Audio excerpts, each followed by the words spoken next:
요한복음 20장 1절부터 18절까지 같이 한번 읽어볼게요. 요한복음 20장 1절부터 18절이요.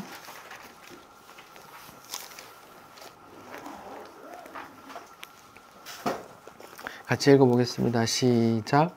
안식 후 첫날 일찍이 아직 어두울 때에 막달라 마리아가 무덤에 와서 돌이 무덤에서 옮겨진 것을 보고 시몬 베드로와 예수께서 사랑하시던 그 다른 제자에게 달려가서 말하되 사람들이 주님을 무덤에서 가져다가 어디 두었는지 우리가 알지 못하겠다 하니 베드로와 그 다른 제자가 나가서 무덤으로 갈새 둘이 같이 다름질하더니 그 다른 제자가 베드로보다 더 빨리 달려가서 먼저 무덤에 이르러 구부려 세마포 놓인 것을 보았으나 들어가지는 아니하였더니 시몬 베드로는 따라와서 무덤에 들어가 보니 세마포가 놓였고 또 머리를 쌌던 수건은 세마포와 함께 놓이지 않고 딴 곳에 쌌던 대로 놓여 있더라. 그때에 무덤에 먼저 갔던 그 다른 제자들도 들어가 보고 믿더라. 그들은 성경에 그가 죽은 자 가운데서 다시 살아나야 하리라 하신 말씀을 아직 알지 못하더라. 이에 두 제자가 자기 집으로 돌아가니라. 마리아는 무덤 밖에 서서 울고 있더니 울면서 구부려 무덤 안을 들여다보니 흰옷 입은 두 천사가 예수의 시체에 뉘었던 곳에 하나는 머리편에 하나는 발편에 앉았더라. 천사들이 이르되 여자여 어찌하여 우느냐 이르되 사람들이 내 주님을 옮겨다가 어디 두었는지 알지 못함이니이다. 이 말을 하고 뒤로 돌이켜 예수께서 서 계신 것을 보았으나 예수이신 줄은 알지 못하더라. 예수께서 이르시되 여자여 어찌하여 울며 누구를 찾느냐 하시니 마리아는 그가 동산지기인 줄 알고 이르되 주여 당신이 옮겼거든 어디 두었는지 내게 이르소서. 그리하면 내가 가져가리이다. 예수께서 마리아야 하시거늘 마리아가 돌이켜 히브리 말로 라보니 하니 이는 선생님이라는 말이라. 예수께서 이르시되 나를 붙들지 말라. 내가 아직 아버지께로 올라가지 아니하였노라. 너는 내 아버지들에게 가서 이르되 내가 내 아버지 곧 너희 아버지 내 하나님 곧 너희 하나님께로 올라간다 하라 하시니 막달라 마리아가 가서 제자들에게 내가 주를 보았다 하고 또 주께서 자기에게 이렇게 말씀하셨다 이르니라. 아멘.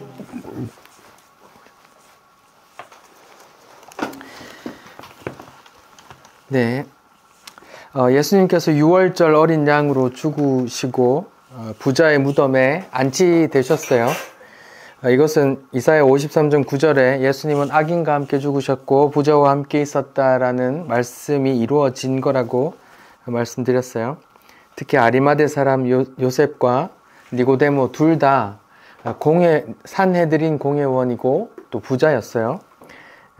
그래서 그 두 사람이 나오는 겁니다.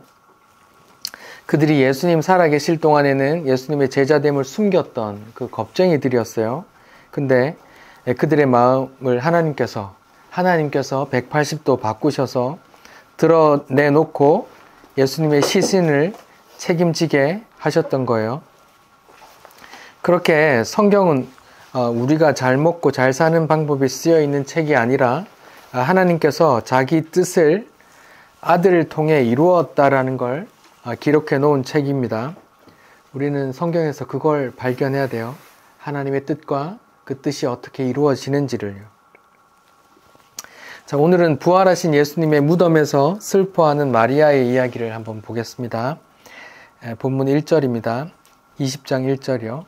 안식 후 첫날 일찍이 아직 어두울 때에 막달라 마리아가 무덤에 와서 돌이 무덤에서 옮겨진 것을 보고 이렇게 나와요.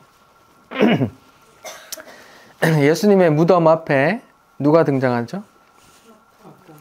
예, 또 마리아가 등장하는 거예요. 제가 지난주에도 말씀드렸듯이 예수님의 죽음에 마리아라는 여자 이름 가진 여자들이 쭉 나오는 이유가 있다고 했죠. 마리아는 구약의 히브리어 마라, 괴롭다, 슬프다, 쓰다, 반역하다, 패역하다 이런 의미를 가진 마라라는 의미에서 나온 단어예요.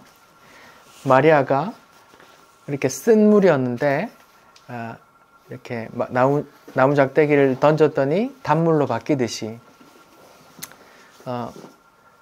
또 나오미가 아주 하나님께서 날 괴롭게 했다라는 의미로 마라라고 불러라고 말했는데 보아스를 통해서 이렇게 새 생명을 얻었을 때, 기업을 잇는 어떤 소망을 얻었을 때 나를 이제 나오미라 부르면서 막 기뻐하는 거란 말이죠.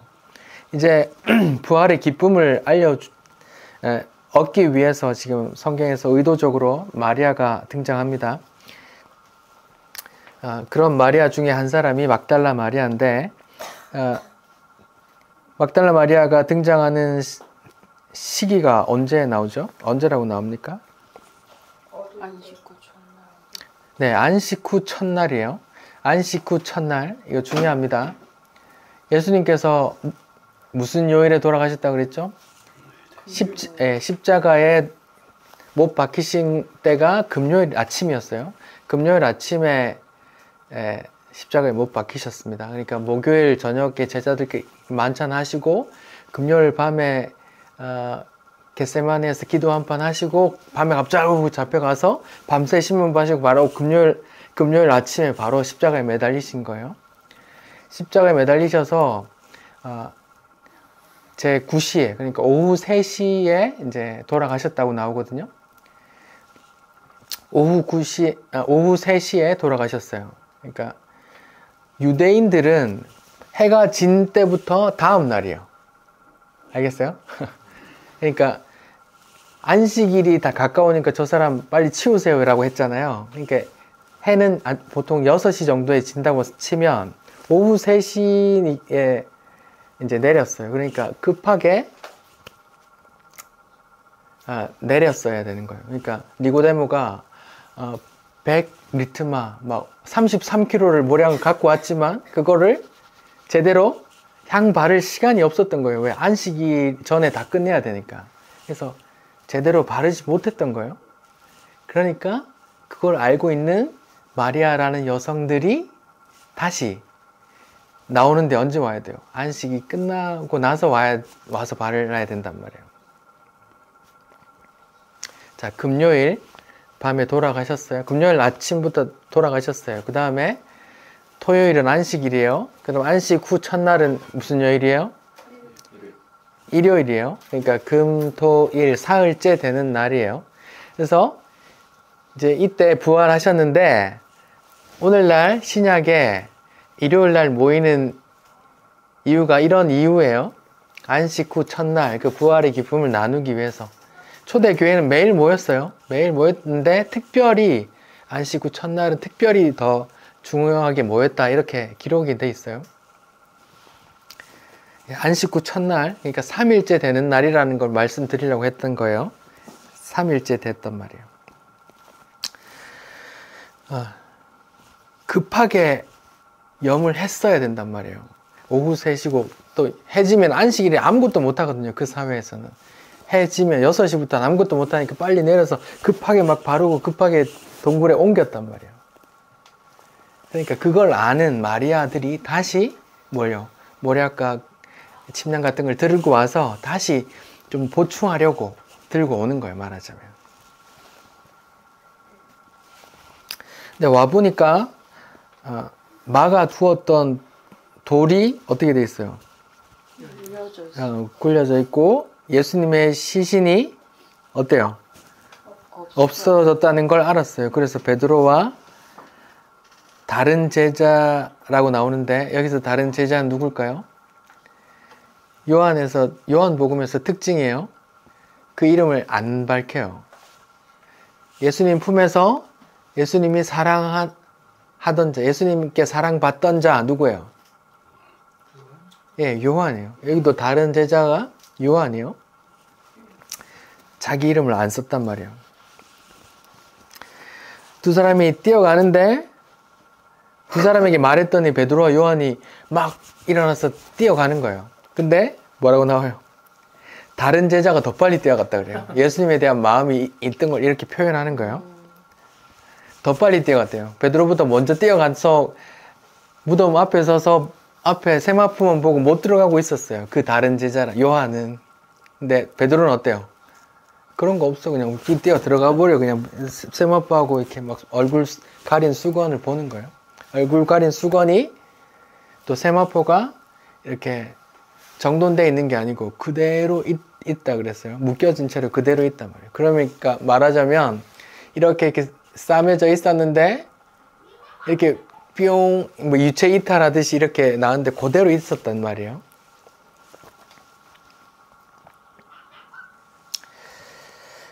그렇게 2절부터 8절까지 그런 내용이 쓰여 있어요.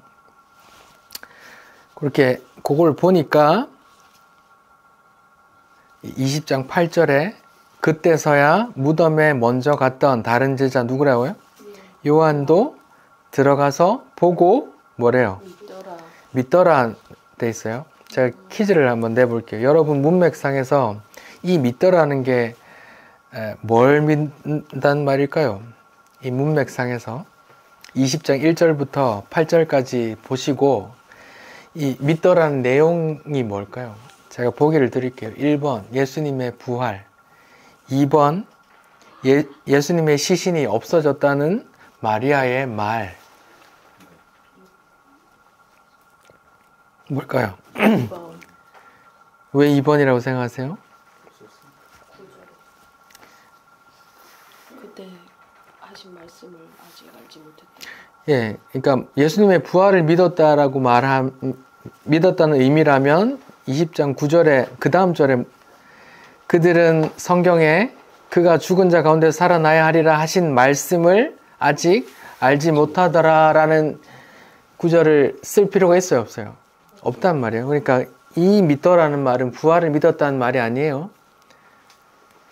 그냥 그 여자 마리아가 와서 했던 말, 시신이 없어졌어. 사람이 누가 들고 왔는지 없어졌다. 보세요. 2절에 보니까 2절에 뭐라고 해요? 제자에게 달려가서 말하되 뭐라고 말해요? 사람들이 주님을 무덤에서 가져다가 어디에 두었는지 우리가 알지 못하게. 그러니까 시체가 없어졌단 말이에요. 그렇게 말하니까 두 사람이 막 뛰어갔단 말이거든요. 그러니까 부활을 믿었다는 게 말이 아니라 시체가 없어졌어. 그 사람, 그 여자 말이 맞네? 이렇게 한 거예요.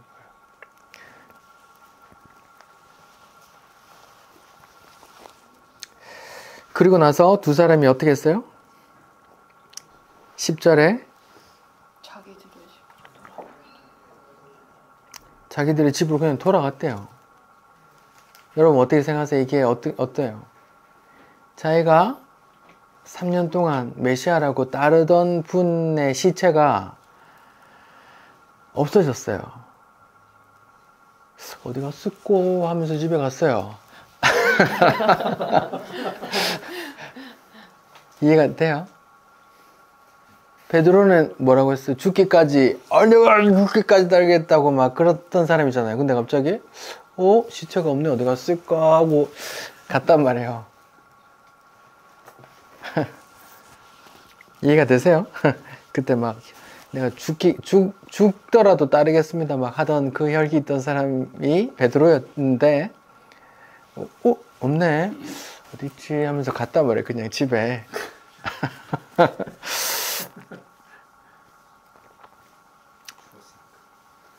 그러니까 맞아요. 죽었으니까 어떠요?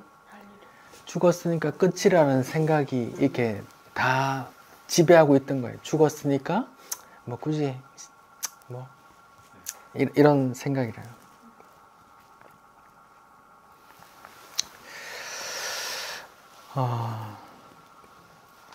누가복음에는 이제 그런 부분을 이렇게 말해요. 누가복음 24장에도 그 내용이 나오는데 24장 11절 사도들은 그들의 말이 허탄한 듯 들려 믿지 아니하나 이렇게 말해요. 근데 두 사람 베드로와 요한은 뛰어갔다 이렇게 나오거든요.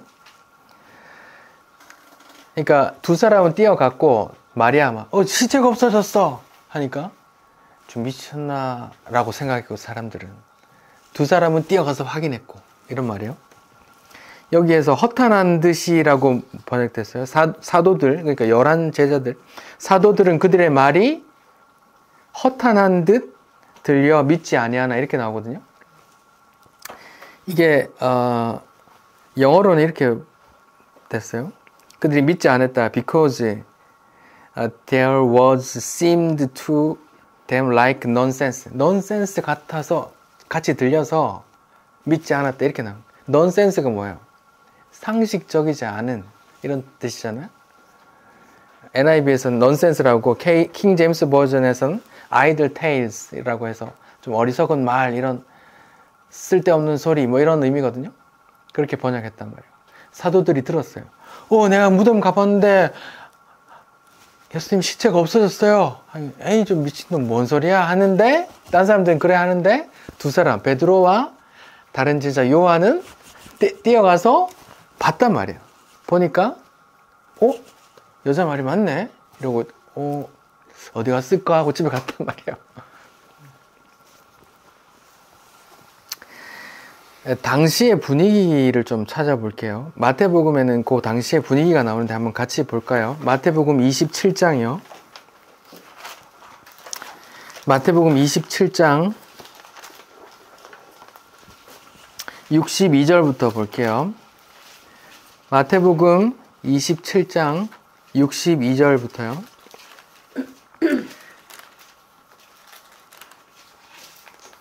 제가 읽어볼게요. 그 이튿날은 준비일 다음 날이라 대제사장과 바리새인들이 함께 빌라도에게 모여 이르되 지금 시체를 내려서 묻었어요. 그러니까 이제 제사장과 바리새인들이 빌라도에게 요청하는 거예요. 주여 총독이시여 저 속이던 자 예수가 살아있을 때에 자기가 사흘 후에 다시 살아날 거라는 소리를 여러 번 했어요. 그러므로 한번 이런 거 좀 명령해 주세요. 그 무덤을 언제까지? 사흘까지 굳게 지키게 좀 명령해 주세요. 그 제자들이 와서 시체를 어떻게? 도둑질하고 나서 살아났다 하면 또 이렇게 소란이 일어날 거니까 좀 그렇게 해주세요 하고 빌라도 총독에게 부탁한다고요. 그러니까 빌라도가 뭐래요? 너희에게 경비병이 있으니 가서 너가 힘대로 지켜라. 빌라도는 지금 계속 같은 말이에요. 너가 알아서 해. 너가 알아서 해. 이렇게 하는 거예요. 그래서 지금 대제사장과 그 대제사장 휘하에 있던 군인들이 경비병들이 3일 동안 어떻게 지켰다고요? 어떻게 지켰을까요? 예, 대제사장이 그렇게 명령했으니까 열심히 지켰을 거 아니에요. 목숨 걸고 지켰겠죠, 그쵸? 네. 근데 지금 요한복음 우리가 읽었던 데는 그 경비병 이야기가 하나도 안 나오잖아요. 네. 그 경비병 이야기가 어디 있는지. 마태복음 28장을 같이 봅시다. 마태복음 28장. 마태복음 28장에는 그 경비병이 계속 나와요. 제가 읽어볼게요. 안식일이 다 지나고 안식 후 첫날이 되려는 새벽에 막달라 마리아와 또 다른 마리아가 계속 마리아예요.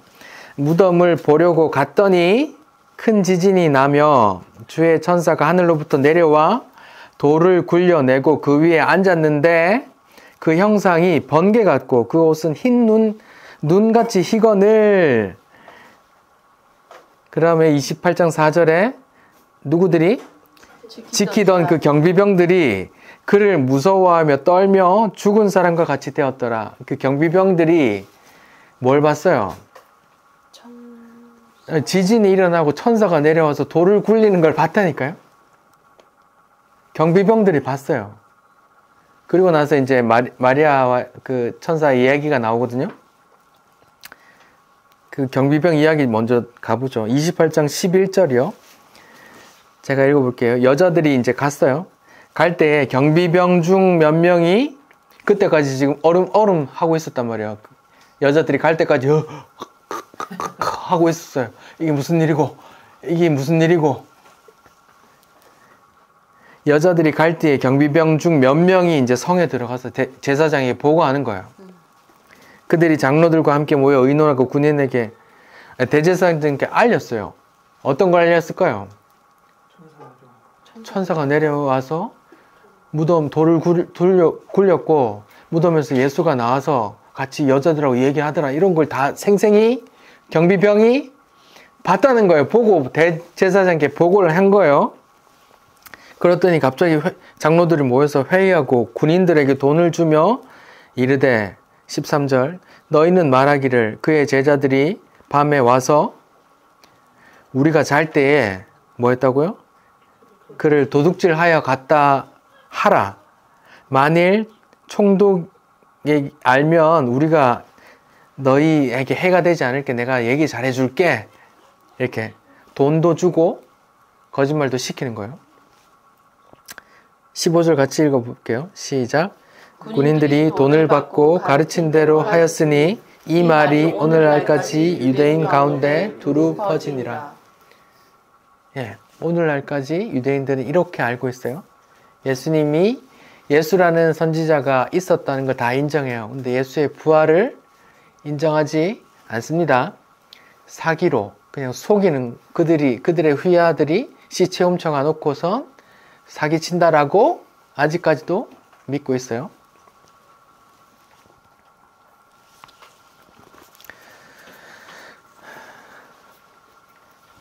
자, 다시 요한복음으로 돌아왔어요.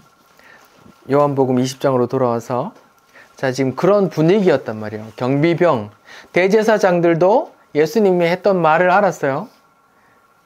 사흘 있다가 내가 죽을 거고 사흘 있다 다시 부활할 거야 라는 말을 여러 번 했어요. 마태복음, 마가복음, 요한복음 다 비슷하게 세 번 말했다고 써져 있어요. 처음 죽음과 부활을 말했고 다시 죽음과 부활을 말하고 마지막으로 죽음과 부활을 말했다고 다 나와요. 사흘 만에 다시 태어날 거야. 다시 살아날 거야. 라고 예수님이 말하고 다녔으니까 그런 보고를 대제사장도 미리 받아놨겠죠. 그러니까 죽이고 나서 그거까지 꼼꼼하게 챙기는 거예요. 대제사장이 꼼꼼하게 죽으면 끝이라는 생각보다 혹시 이것들이 또 이게 수작을 부릴까봐 리더로서 꼼꼼한 리더요. 그래서 그것까지 메꾸려고 했던 거예요. 그래서 경비병을 붙여서 보초를 씌웠단 말이에요.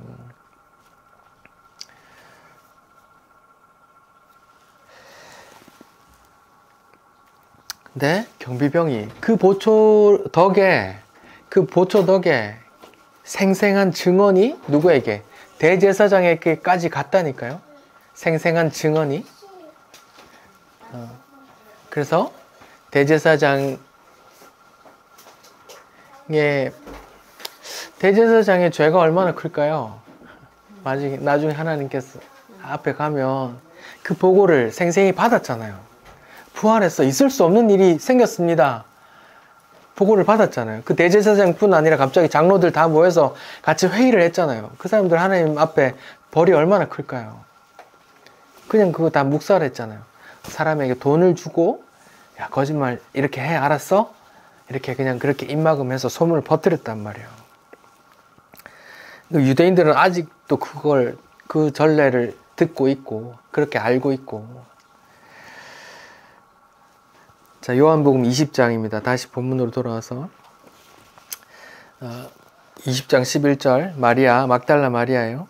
요한복음 20장 11절 마리아는 무덤 밖에 서서 울고 있더니 울면서 구부려 무덤 안을 들여보니 흰옷 입은 두 천사가 예수의 시체에 뉘었던 곳에 하나는 머리편에 하나는 발편에 앉았더라. 천사들이 이르되 여자여 어찌하여 우느냐 이르되 사람들이 내 주님을 옮겨다가 어디 두었는지 내가 알지 못함이니이다. 이 말을 하고 뒤를 돌이켜 예수께서 서 계신 것을 보았으나 예수이신 줄 알지 못하니라. 예수께서 이르되 여자여 어찌하여 울며 누구를 찾느냐 하시니 마리아는 그가 동산직인 줄 알고 이르되 주여 당신이 옮겼거든 어디 두었는지 내게 이루소서 그리하면 내가 가져가리이다. 이렇게 말해요. 자, 그럼 막달라 마리아가 울고 있어요, 지금. 울고 있는 이유가 뭐예요?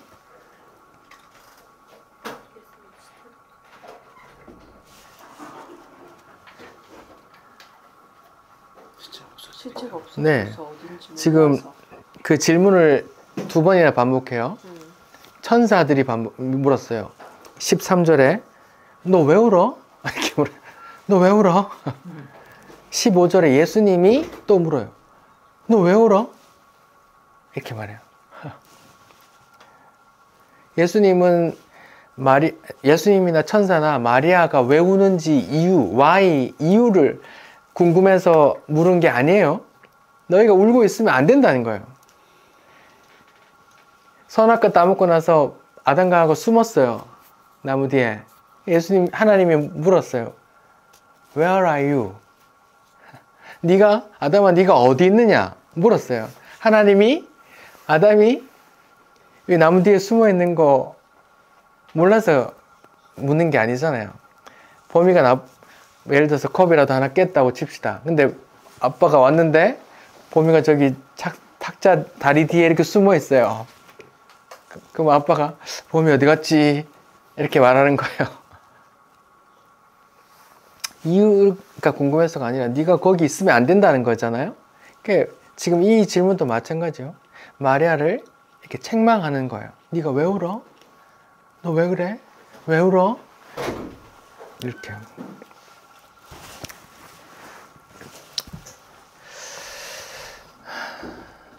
지금 마리아 입장에서 생각해 봅시다. 마리아는 향료를 갖고 왔어요. 예수님 시체에 바를 향료를 다시 갖고 왔어요. 막달라 마리아는 부자였다고 추측을 해요. 신학자들은. 향료를 또 들고 왔으니까. 아리마대 사람 요셉, 니고데모, 또 무덤에 향료 바르러 온 막달라 마리아 다 부자라고 생각해요.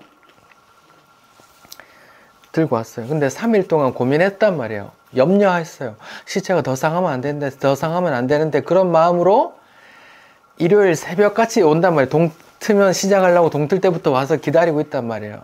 그 마음으로. 시체가 중요하죠. 내가 사랑했던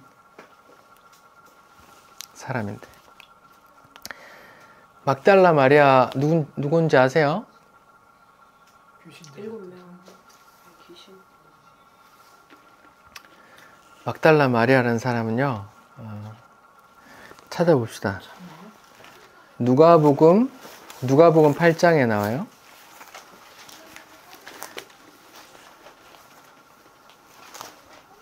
누가복음 8장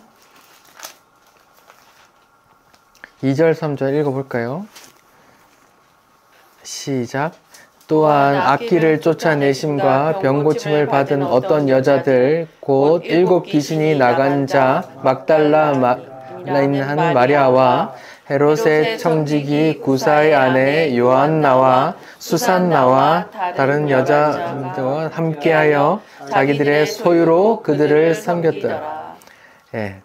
이제 2차 제자들하고 이렇게 전도하는 와중에 귀신 들렸다 고침받은 사람 그 뒤로 이렇게 복음 받아들인 요한나 수산나 이런 사람들하고 같이 막달라 지역의 마리아인 거예요. 천주교 세례명 받을 때 요한나 수산나 많아요. 그런 이름들이에요. 근데 이 사람들이 다 재력이 있어요. 그들의 소유로 예수님과 예수 제자들을 어떻게 했다요? 섬기더라 했다. 그 복음을, 그러니까 그들이 왜 섬겼을까요? 예수님께 귀신 들려있다 이러고 있다가 새 삶을 얻은 거예요. 너무 감사한 거죠. 그리고 예수님의 삶을 제자들을 또 서포트하면서 계속 동행했던 거예요. 그러니까 그 예수님과 제자들에 대한 마음이 크겠죠. 그래서 이 무덤 앞까지 들고 온 거예요. 말하자면 그 마음으로. 마리아라는 사람 특별한 사람이에요. 자기에게 특별한 걸 줬잖아요. 누가? 예수님이. 마리아가 7 귀신이 들려 있었는데 이렇게 불에 들어가고 이런다고는 기록이 돼 있지 않지만 말하자면 세상 신에 쌓여 있었단 말이에요. 세상 신에 이 세상에 좋은 것만 알고 이 세상이 단 줄 알고 살았단 말이에요. 근데 이게 다가 아니야라고 저 영원한 나라를 보여줬다 이런 말이에요. 그러니까 그 소망하면서 이렇게 그 예수라는 분이 특별했을 거 아니에요. 마리아라는 사람이. 그래서 돕고 얘기 듣고 했을 거 아니에요. 그러면 마리아라는 사람은 예수님이 여러 번 말했던 그 죽음과 부활에 대해서 들었단 말이에요? 안 들었단 말이에요? 들었단 말이에요. 근데 지금 마리아는 천사가 나와서 얘기해도 모르고 예수님이 나와서 얘기해도 모른단 말이에요. 왜요? 자기는 그 부활이라는 거 꿈에도 생각 못하기 때문에 그렇게 대면해도 모른단 말이에요. 그래서 마리아야 이름 부르니까 어이 그러면서 이렇게 알아본단 말이에요. 지금 이 사람 마음도 혼미해요. 천사가 나와서 막 돌 굴리고 막 앉아서 이렇게 머리 쪽에 천사 하나, 발 쪽에 하나 이렇게 천사가 나와서 너 왜 울어? 이렇게 막 말하고 하는데도 막 아이씨 예수님 시체가 어디 가는지 모르겠어요 하면서 예수님이 와서 물어도 동산직인 줄 알고 어디 갔든지 온 계셨으면 저한테 어디로 가라고 말해주세요. 내가 가져다가 제가 처리할게요. 이렇게 했단 말이에요. 이런 본문으로 뭘 말해요? 뭐 목사님들은 어떻게 얘기를 해요? 우리도 어떻게 하라는 거예요? 이 막달라 마리아를 본받아 뭐 어떻게 해야 돼요? 예수님께 헌신, 봉사, 헌금 많이 이렇게 해야 된단 말이에요. 이렇게 얘기를 해요. 근데 요한복음 본문의 뉘앙스는 완전히 달라요. 칭찬받으면 안 돼요. 네가 왜 울어? 네가 왜 우냐? 이렇게 몇 번이나 책망한다고요. 그 사람의 안중에는 부활이란 게 안중에도 없었어요. 그냥 예수님에 대한 내가 아는 예수를 그리워하고 죽은 예수를 끌어안고 내가 향이라도 발라드려야지 이렇단 말이에요. 예수님을 띄엄띄엄 봤어요. 예수님을 십자가 예수만 알고 부활 예수는 몰랐다는 거죠. 예수님을 잘 몰랐어요. 마리아를 본받으면 안 돼요. 예수를 바로 알아야 돼요. 죽으심과 부활을 다 같이 알아야 돼요. 그리고 다시 오셔서 이 땅을 심판하실 거라는 것도 다 알아야 돼요. 다 믿어야 돼. 근데 이런 본문으로 마리아를 본받읍시다. 우리도 예수님께 눈물을 흘립시다. 누가 더 예수님을 더 사랑하나 경쟁하십시오. 누가 더 복음에 헌신하나 그 교회에 필요한 행사 일단 누가 더 많이 헌금하나 이렇게 누가 예수님을 더 사랑하는 만큼 해보십시오 하면서 이렇게 독려한단 말이에요. 그런 뉘앙스가 아니란 말입니다. 마리아는 책망받고 있어요. 네가 왜 울어? 네가 왜 우니? 지금 울 게 아니라니까. 마리아야, 네가 나오미로 기쁨을 누려야 된다니까. 이런 뉘앙스란 말이에요.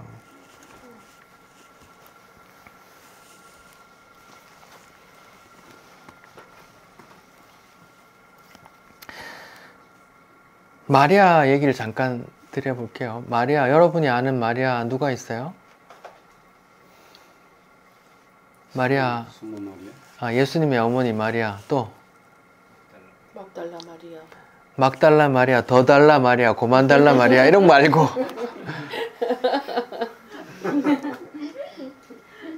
마리아 많은데 예수님의 어머니 막달라 마리아, 또 향유옥합 마리아가 누구예요? 그 형제 자매 있었잖아요. 나사로.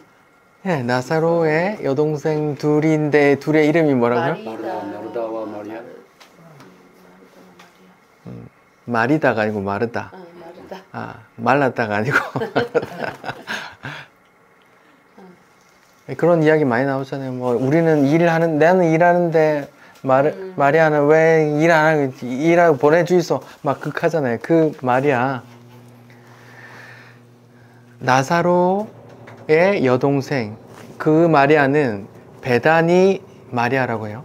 나사로 얘기 나올 때도 늘 베단이라고 말해요. 그러니까 예루살렘 옆에 베단이고 막달라는 갈릴리 호수 옆에 막달라예요. 달라요. 향유옥합 이야기들을 뭐 나사로의 여동생이라고 얘기를 해요. 근데 또 그 향유옥합 사건을 막 분리해서 3번 있었다, 2번 있었다, 아니야 다 하나다 이렇게 얘기를 하기도 해요. 신학적인 거니까 그건 넘어갈게요. 아무튼 마리아들이 많아요. 여러 마리아들이 많으니까 어느 지역을 이름을 다는 거예요. 야고보와 요한의 엄마도 뭐예요? 마리아였어요. 마리아 살로메. 근데 어떤 데는 그냥 살로메라고도 나오고, 그 예수님의 어머니와 야고보와 요한의 어머니는 또 자매지간이었단 말이에요. 뭐 마리아, 살로메, 마로에 뭐 이렇게 이름이 이렇게 있었겠죠. 마리아나 이름이 되게 그렇게 흔했단 말이에요. 되게 헷갈려 하시니까 마리아라는 사람이 여러 명 있었다. 근데 막달라 마리아는 다른 사람이다. 또 향유옥합 바른 사건을 두 개로 나누면 나사로 여동생이 발랐던 그 향유옥합 사건은 예수님 죽기 얼마 전에 사건이다. 그때 이제 비슷하게 얘기하기를 이거 왜 아까웠게 왜 이렇게 해서 300데나리에 팔아서 가서 다른 사람 도와야지 하면서 그런 이야기가 있었어요. 근데 누가복음 7장에는 그 예수님 공생의 초반부에 향유옥합 사건이 나오는데 그 얘기는 또 다른 이야기가 나와요. 어떤 이야기가 나오냐 하면 예수가 선지자라면 이 여자가 이러면 이 사람이 죄인인 걸 알 텐데 라고 말하니까 예수님이 시몬아 누가 더 은혜를 받았겠니? 100데나리온 빚진 자와 500데나리온 빚진 자가 있는데 둘 다 탕감받으면 누가 더 사랑하겠니? 500데나리온 받은 맞다 얘는 그런 사람이야. 이렇게 해서 좀 내용이 달라요. 그래서 2개로 나누기도 하고 향유를 머리에 발랐다 발에 발랐다 하면서 그걸 또 나누기도 하고 그래요. 그런 이야기가 있고 어떤 마리아라는 얘기 좀 여러 명의 마리아가 있다. 예수님의 어머니, 야고보 요한의 어머니, 막달라 마리아, 또 나사로의 누이 마리아, 또 이런 게 있다. 여러 명이 있다. 그렇게 좀 생각을 해주세요. 자, 다시 분명히 전할게요. 막달라 마리아를 본받자 하면 안 돼요. 본문의 뉘앙스는 네가 어찌하여 울고 있느냐요. 네가 왜 우냐? 지금 울어야 될 때야? 지금 기뻐야 될 때냐? 이 말이에요. 그에게는 그는 예수님을 어떻게 알았어요? 예수님을 잘 몰랐어요. 예수님을 우린 바로 알아야 돼요. 막달라 마리아 본받으면 안 되고 우리도 다 막달라 마리아 예수님을 잘 모르지만 잘 알아야 된단 말이에요.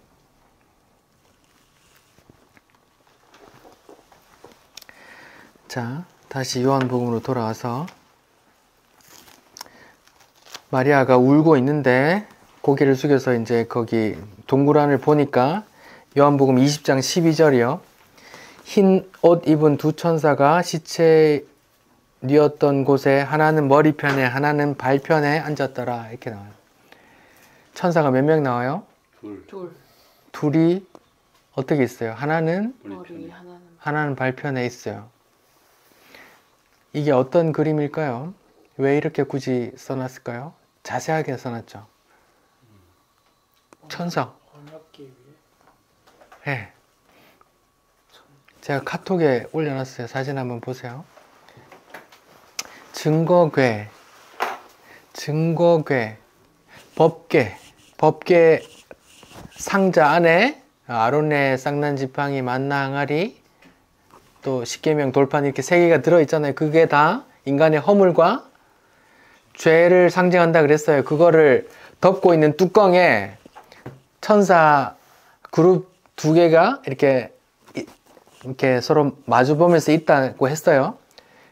그게 지성소 안에 있어요. 1년에 한 번 대제사장이 어린 양의 피를 들고 들어가서 그 시온자 그 날개에 감싸고 있는 그 부분 위에 피를 쏟는단 말이에요. 피가 부어진다 그랬어요.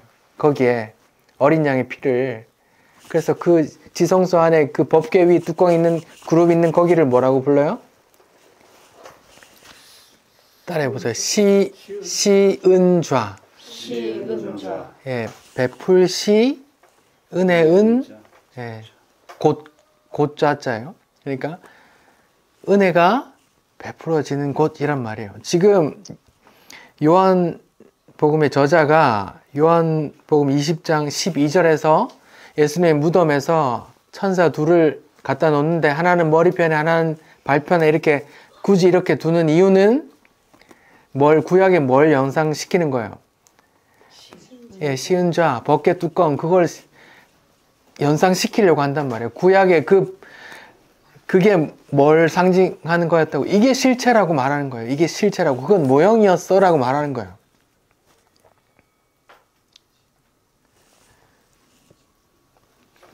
자, 그 율법에서 그 시온자에서 하는 말이 뭐예요? 하나님께서 출애굽기 25장에서 이렇게 쓰면서 내가 시온자에서 두 그룹 사이에서 너희를 만날 거야 이런 말을 했거든요. 그 예수님의 희생으로 하나님께 가는, 하나님을 만날 수 있는 길을 열었다 이런 의미예요. 그 그룹들 사이에서 누군가의 희생으로 하나님의 은혜가 쏟아진다 이런 말이에요. 하나님께서 구약에서부터 약속했던 그 언약, 그 복과 그 신령한 것들이 거기서 쏟아진다 이 말이에요. 근데 그게 뭐였단 말이에요? 예수님의 무덤이었단 말이에요. 그러니까 예수님의 죽음과 부활로 인해서 나에게 내가 하나님을 만날 수 있고 하나님께서 작정한 그 신령한 복들을 내가 예수님으로 인해서 얻을 수 있게 되었다 이 말이에요. 중요한 이야기예요.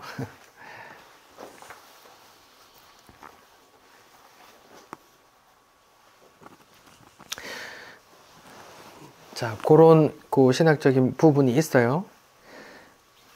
자, 그러면 다시 3일 만에 부활한 거, 안식 후 첫날, 그 부분에 대해서 좀 생각을 해봅시다. 왜 예수님은 왜 3일 만에 부활하셨어야 돼요? 예수님께서 물론 말씀하셨기 때문에요. 근데 또 다른 근거들이 있을까요? 예수님은 왜 3일 만에 태어나셨을까?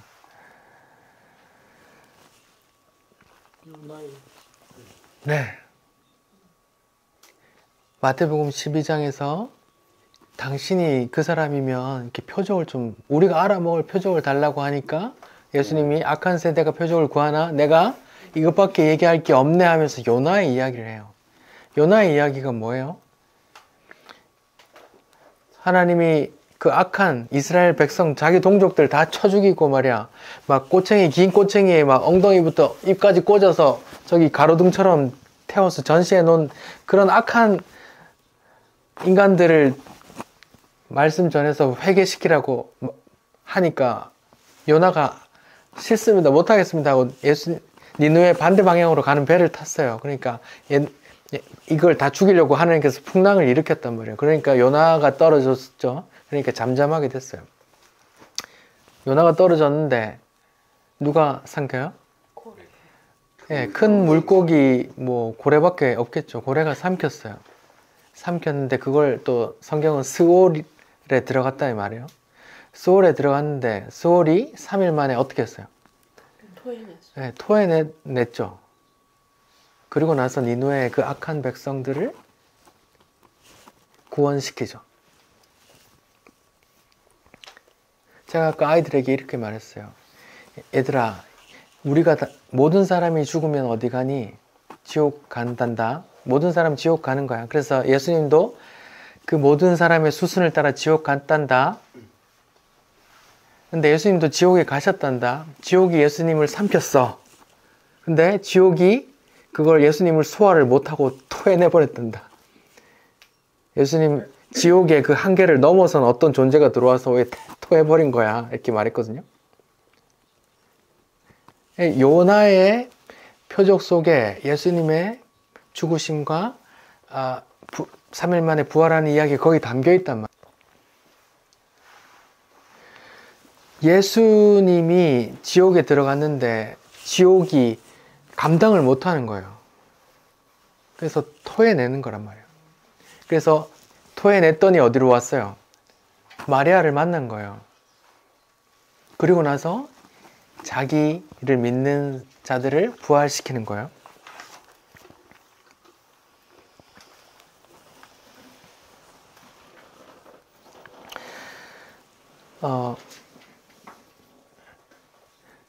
고린도전서 15장은 부활장이라고 하는데 거기에 부활에 관한 내용들이 나와요.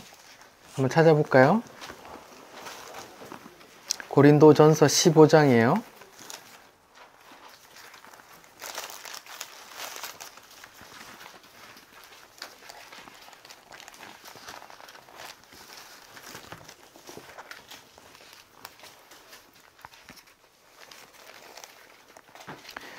자, 15장 12절부터 제목이 죽은 사람의 부활이라고 나와요. 제가 읽어볼게요. 13절 만일 죽은 자의 부활이 없으면 그리스도도 다시 살아나지 못하였으리라. 그리스도가 다시 살아나지 못하였으면 우리가 전파하는 것도 뭐예요? 헛것이요 또 너희 믿음도 헛것이고 우리가 하나님의 거짓 증인으로 발견되리니 이렇게 막 얘기를 해요. 자, 17절 또 반복해요. 그리스도가 다시 사신 일이 없으면 너희 믿음도 뭐예요? 헛되고 너희가 여전히 죄 가운데 있을 것이요 그리스도 안에서 잠자는 자도 망하였으리니 만일 그리스도 안에서 우리가 바라는 것이 다만 이 세상뿐이었으면 모든 사람 가운데서 우리가 더욱 불쌍한 자리라. 그러나 이제 그리스도께서 죽은 자 가운데서 다시 살아나사 잠자는 자들의 첫 열매가 되었다 그래요. 이게 중요해요. 첫 열매가 되었으니 아담 안에서 모든 사람이 죽은 것 같이 그리스도 안에서 모든 사람의 삶을 얻으리라. 23절 그러나 각각 자기 차례대로 되리니 먼저는 첫 열매인 누구? 그리스도요. 그 다음에는 그가 강림하실 때에 그리스도에게 속한 자들 우리예요. 성도들 말이에요. 예수 믿는 자들이란 말이에요. 자, 예수의 첫 열매가 중요해요. 첫 열매. 구약에 장자 첫 것은 내 것이라 뭐 이런 이야기가 많이 나와요. 장자권이 중요하게 나왔어요. 막 장자권 가지고 막 밭쪽으로 팔아서 땡기고 막 사기치고 막 이렇게 하잖아요. 그 이야기가 중요한 거예요. 장자권이라는 게. 첫째, 가축이든 사람이든 첫째는 다 죽여버리는 어떤 재앙이 있었어요. 그게 뭐예요? 예, 출애굽의 10번째 재앙이었어요. 첫째는 다 죽여버리는 재앙이었어요. 근데 예수님의 어린 양의 피를 발랐더니 그 재앙이 넘어갔다 했죠. 그래서 가나안에 들어가서 율법을 주는데 뭐래요? 레위인은 내 거야. 내가 첫째 대신 내가 레위를 취할 거야. 이렇게 말했거든요. 첫째 대신 레위를 취할 거야. 첫째를 취하는 모형으로 레위를 취하는 거야. 이렇게 말해요. 그 레위인들이 뭘 받아요? 11조를 받아요. 그게 첫째라는 말이에요. 첫째가 받아졌단 말이에요. 곡식 제사를 지낼 때 요제라는 게 있어요. 곡식 첫 번째 곡식 열매 이삭들을 가져와서 하나님께 흔들어서 바치는 제사거든요. 첫 번째 곡식 요거 하기 전 한단 말이에요. 하나님께 첫 번째 열매를 바치고 나면 그 다음부터 먹을 수 있거든요. 이게 무슨 말이에요? 첫 번째 게 받아들여져서 우리가 다 용납받는단 말이에요. 이게 11조나 레위 지파나 다 그런 거예요. 예수를 증거하는 거예요. 첫 열매가 되셨단 말이에요. 하나님께서 받아들이시는 첫 열매. 뭐 율법도 레위인도 11조도 그런 요제도 다 뭐예요? 예수를 상징한다니까요. 그게 첫째가 받아들여서 하나님께서 받아들였더니 그 다음에 다 받아들여지더라. 첫째, 예수를 부활의 첫 열매로 삼키니까 다른 예수께 속한 자도 다 같이 딸려오더라. 예수께 속해서 다 부활되더라. 이런 이야기예요. 이게 핵심이에요. 여러분 중요합니다. 첫 열매. 첫째가 받아들여졌어요. 첫째가 죽었어요. 첫째가 받아들여졌어요. 그래서 우리가 다 받아들여지는 거예요. 그래서 성경이 예수를 첫 제물이라고 첫 열매라고 맏아들이라 그러고 우리는 또 그 동생들이라고 하고 하는 거예요. 중요해요. 이게 복음의 핵심입니다. 내가 잘나서 받아들여지는 게 아니에요. 하나님께서 받으시는 건 그 첫째밖에 없어요. 예수님께서 받으시는 건 그 첫째밖에 없어요.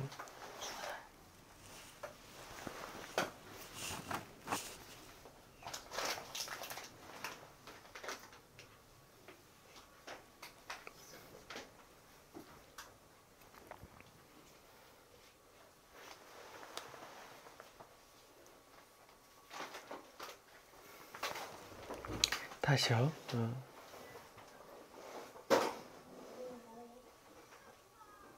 중요합니다. 다시요. 하나님께서 받으시는 것은 그 첫째밖에 없어요. 첫째가 받아들임으로써 그 뒤에 그 다 받아들여지는 거예요. 첫째가 리젝트, 거부되었으면 다 안 받아지는 거예요. 근데 그 첫 열매가 중요해요. 그 첫 열매 되시는 분이 하나님이 직접 내려오셔서 그 열매를 충족하신단 말이에요. 그분이 예수예요. 첫 열매가 받아들여지고 다 받아들인 거예요. 10의 하나가 첫 번째 게 받아들여지고 다 받아들여진 걸로 받는 거예요. 우리는 어떻게 생각해요? 야, 이게 하나님께 이게 다 하나님 주신 건데, 하나 주심으로 이렇게 땡친다, 이렇게 생각하잖아요. 그게 아니라, 하나님 그 첫째가 받아지는 것도 10의 하나, 그 첫째, 예수를 상징한단 말이에요. 예수께서 받아지심으로 우리가 다 용납 얻었어, 은혜 얻었어라는 거예요. 그걸 아시면 11조 하셔도 돼. 10에 5조 하셔도 되고, 또 그거 아는데, 마음만 있고, 할 형편이 안 되면 안 하셔도 되고요. 그거란 말이에요. 그걸 상징하는 거라. 예수, 이 첫 열매, 부활의 첫 열매, 이게 중요하다니까요. 어떤 사람도 이렇게 부활 없다니까요. 이게 첫 열매, 받아들여지신 첫 열매. 성경 어디에도 예수님께서 죽으실 때 갑자기 지진이 일어나고 막 죽은 자들 무덤에서 일어났다는 이야기들이 있거든요. 그 사람들 다시 다 죽었어요. 부활이 아니라 하나님 그 몸으로 하늘로 올라간 게 아니에요. 그 사람들이 잠깐 예루살렘 성 돌아다니다가 다시 죽었고 그 성에 다시 무덤으로 들어갔단 말이에요. 하나님께서 받아들인 그 첫 제물, 부활의 첫 제물은 예수밖에 없어요. 예수밖에. 그게 중요해서 지금 말씀을 드리는 거고, 다시 마리아로 돌아갑시다. 마리아와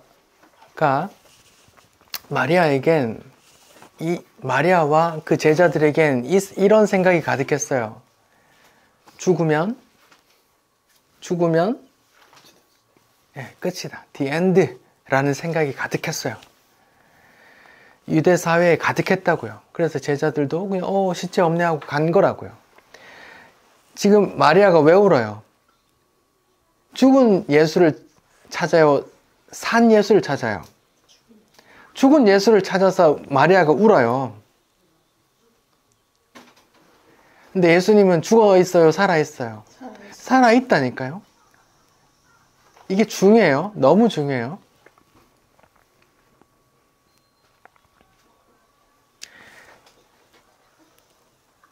예수님은 지금도 살아 계십니까? 죽어 있습니까? 살아 계신 하나님께서 임마누엘 한다 하시고 내가 너와 영원히 함께 한다 하시고 성령을 보내서 영원히 함께 하신다 하셨어요. 지금도 살아 계셔서 함께 한다니까요. 그러면 성도는 이 땅에서 울 일이 없어야 돼요. 이 땅에서 제일 심한 일이 뭐예요? 내가 죽임 당하는 일이 제일 심한 거잖아요. 그러면 제일 심한 일 당해도 누가 함께 하시고 누가 영원까지 책임진대요? 요한복음 11장에 예수님께서 뭐라고 말해요? 나는 길이요 진리요. 예, 나는이 많죠. 나는 포도나무요. 나는 양의 문이고 나는 많은데 요한복음 11장에 나사로 살릴 때 나는 죽어서도 나를 믿는 자는 죽어도 살게. 나는 따라해 보세요. 부활이요. 예. 이걸 다 몰랐단 말이에요. 지금 이 부활 얘기하는데 그것도 안 나오면 부활이요 생명. 네. 예. 나는 포도나무도 되고 뭐 하죠. 아무튼 예. 예수님께서 나사로를 살리시기 전에 나는 부활이요 생명이에요. 요한복음 11장에 보시면 마리아도 마르다도 다 울어요. 왜 울어요?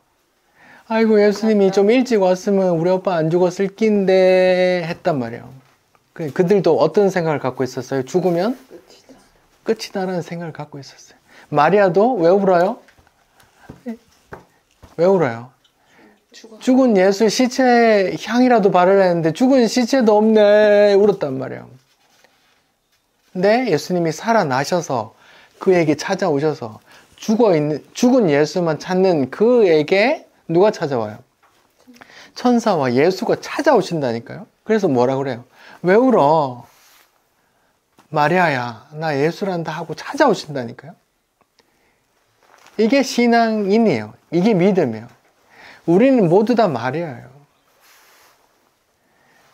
우리는 계속 죽은 예수를 부끄러 안고 찾는다니까요. 예수 어디 갔지? 어디 갔지? 내 보이는 것들로 예수를 찾으려고 한단 말이에요. 근데 예수님은 우리에게 찾아오신다니까요. 우리가 하도 그러고 있으니까 예수께서 찾아오신다고요. 너 왜 울어? 우리가 이 땅에 살면서 제일 심하게 당한 일이 뭐 죽기밖에 더 하겠어. 영화 대사처럼 그렇잖아요. 죽기밖에 더 하겠어. 근데 나는 부활이요 생명이니 나를 믿는 자는 죽어도 살겠고 살아서 나를 믿는 자는 영원히 죽지 아니하리라 했잖아요. 이 땅에서 우리가 당하는 일이 죽기밖에 더 하겠어인데 죽어도 살겠고라고 하시는 분이 있으면 우리가 울면 안 되는데 우리는 연약해서 어떻게 해요? 울고 있죠. 울고 있는 우리에게 누가 찾아오신다고요? 예수님이 찾아오신다고요. 그래서 뭐라고 말해요? 왜 울어? 라고 말한다고. 죄 짓고 있는 우리에게 와서 뭐라고 말해요? 너 어디 있어? 왜 거기 있어? 이렇게. 아이고 죽은 예수가 없습니다. 예수 시체가 없습니다. 예수 시체가. 야, 너 왜 예수 시체를 왜 찾는데? 이렇게 한다. 제3성전을 그렇게 목숨 걸고 그거 왜 하는데요, 그걸?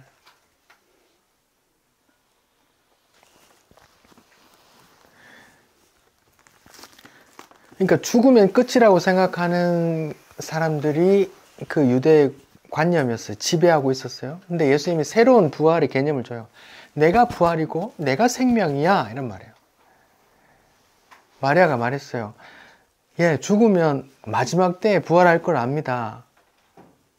우리 다 그렇게 생각하잖아요. 부활 뭐 이렇게 마지막 때에 살아날 거야 이렇게 생각하잖아요.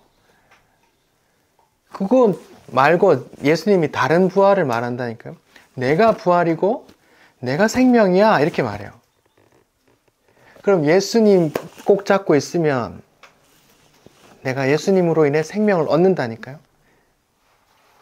내가 잡고 있을 수도 있는 게 아니고 예수님이 늘 찾아와 잡지만 나에겐 생명이 없어요. 사이비 교주가 있지만 그에게도 생명이 없다니까요. 여러분 모두가 다 이게 자기 심장에 오늘은 몇 번 뛰어? 라고 명령하는 사람 있어요? 심장은 내 지시를 받아요, 안 받아요? 안 받는다니까요. 호흡은요? 이 코끝에 호흡이 떠나가면 없다니까요. 나는 안개 같다 그래요. 성경이 인간을 향해서. 호흡하면 없어지는 안개래요. 근데 그 생명이고 부활이 되신 분이 있대요. 그게 누구래요? 예수라니까요. 나는 오래 살면 100살 살 수 있겠죠. 영혼에 비하면 잠깐이란 말이에요. 금방 있다니까. 나에게는 생명이 있어요, 없어요? 없다니까요. 우리 모두가 다 죄와 사망 아래 있다니까요. 죽으면 끝이기 때문에 다 사망이 두려워 종로로 타고 있다니까요. 근데 생명 되신 분이 왔어요. 요한복음 11장의 나사로 이야기에서 자기가 부활이고 생명이래요. 자, 보세요. 이게 지금 제가 왜 이런 이야기를 계속 하냐면 우리 모두 다 죽은 예수를만 붙들고 있기 때문에 그래요. 자, 예수님 부활하셨대요. 부활하셔서 우리와 함께 하시는 거네요, 그럼 우리에게 어떤 일이든 닥쳤어요? 그럼 어떤 일이든 닥치면 예수님께서 함께 하시는 거네요? 내가 죽어도 책임지시는 거네요?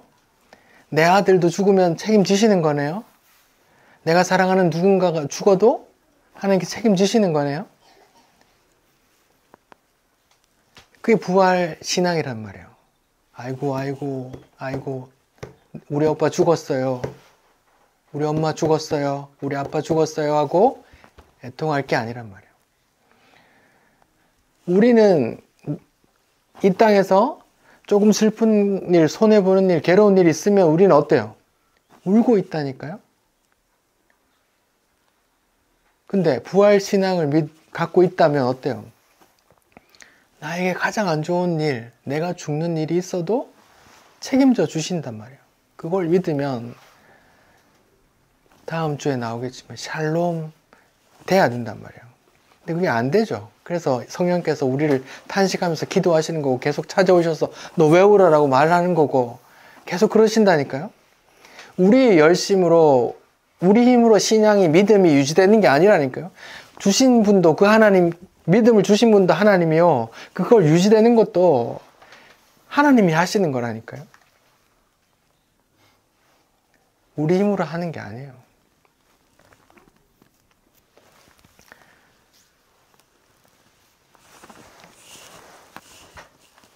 그렇게 예수님은 부활하셨어요. 부활하셔서 울고 있는 죽은 시체 찾는 마리아에게 오셔서 왜 울어? 라고 하셔요.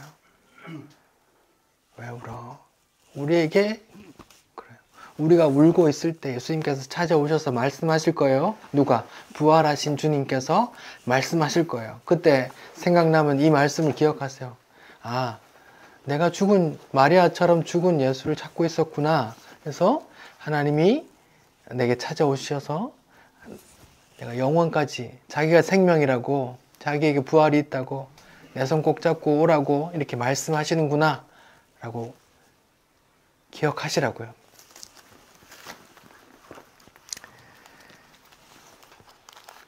부활의 첫 열매이신 살아계신 주님께서 여러분과 함께 하시기 바랍니다. 기도하겠습니다. 주님, 저희는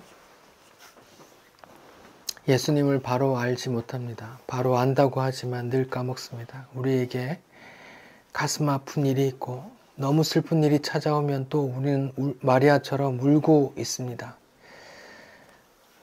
그런데 그렇게 울고 있는 마리아에게 찾아오셔서 너 왜 울어? 라고 말씀하셨듯이 주님, 우리가 이 땅에서 슬픈 일 가운데 울고 있을 때 주님 우리에게도 찾아와 말씀해 주십시오. 그리고 기억나게 해 주십시오. 예수님은 부활하신 생명의 주님으로 나와 늘 함께하고 있다고. 죽어도 살겠고 또 영원히 죽지 않는다는 그 말씀 붙들고 예수만이 부활이고 예수만이 생명이심을 늘 기억하게 도와주십시오. 예수님 이름으로 기도드립니다. 아멘.